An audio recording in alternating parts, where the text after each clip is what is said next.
సుందరకాండని సుందరకాండగా మొదలు పెట్టేయవద్దు. సుందరకాండ గొప్పతనం తెలియాలంటే, రామకథ బలం తెలియాలంటే, హనుమ యొక్క వైభవం తెలియాలంటే, అందరూ సంతోషాన్ని పొందడం మొదలైందని తెలియాలంటే, ఆయన ప్రయాణించేటటువంటి ఆయన శక్తి నీకు తెలియాలంటే కిష్కింధకాండతో అన్వయం చేసే సుందరకాండ మొదలుపెట్టు సుమా. అందుకని ఇప్పుడు స్వామి బయలుదేరడానికి సిద్ధంగా ఉన్నారు. ఆయన తల బాగా రిక్కించి 2 చేతులు నడుం మీద పెట్టి బలాన్ని పుంజుకుని దూరంగా 100 యోజనముల సముద్రాన్ని చూస్తూ ఆ దక్షిణ దిక్కు వంక చూస్తూ నిలబడితేట ఆయన ఎలా ఉన్నారంటే, ఎదురుగుండా ఒక పెద్ద ఆబోతు నిలబడిందా అన్నట్టుగా ఉన్నారట. ఆబోతు నిలబడిందా అన్నట్టుగా ఉన్నారన్న దాంట్లో ఒక సంకేతం. ఆబోతు అంటే నందీశ్వరుడు. నందీశ్వరుడు అంటే లోపల ఆనందం పొందుతుంటాడు. నంది శివాలయంలో ఎప్పుడు శివలింగాన్ని చూస్తూ ఉంటాడు.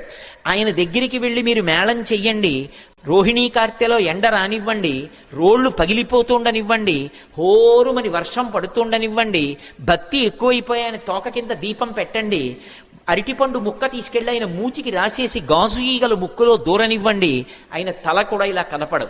పృష్ఠభాగాన్ని ప్రపంచానికి ఇస్తాడు, దృష్టిని శివలింగం మీద పెడతాడు. దుష్కరం నిష్ప్రతిద్వందం చికీర్షం కర్మవానర సముదగ్ర శిరోగ్రీవో గవాంపతిరివా బభౌ. అసలు ఆ శ్లోకాన్ని చదవడం కష్టం. అంటే అది సామాన్యమైన విషయం కాదు సుమా, అందరూ చెయ్యగలిగిన విషయం కాదు.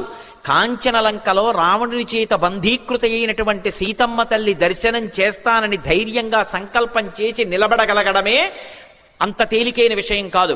అటువంటి సంకల్పం చేసినటువంటి వాడు కేవలం తాను ఆచరించవలసినటువంటి ప్రణాళిక మీద దృష్టి పెట్టి తాను 100 యోజనముల సముద్రాన్ని దాటి వెళ్ళవలసినటువంటి విషయం మీద ఆలోచిస్తున్నారు తప్ప పిరికితనం కాని, వెళ్ళగలనా అని కాని, వెళ్ళలేనా అని కాని, అసలు రెండవ ఆలోచనకి తావులేని రీతిలో శివాలయంలో నంది ఎలా ఉంటాడో అలా ఆబోతులా కొండ మీద నిలబడి ఉన్నారు.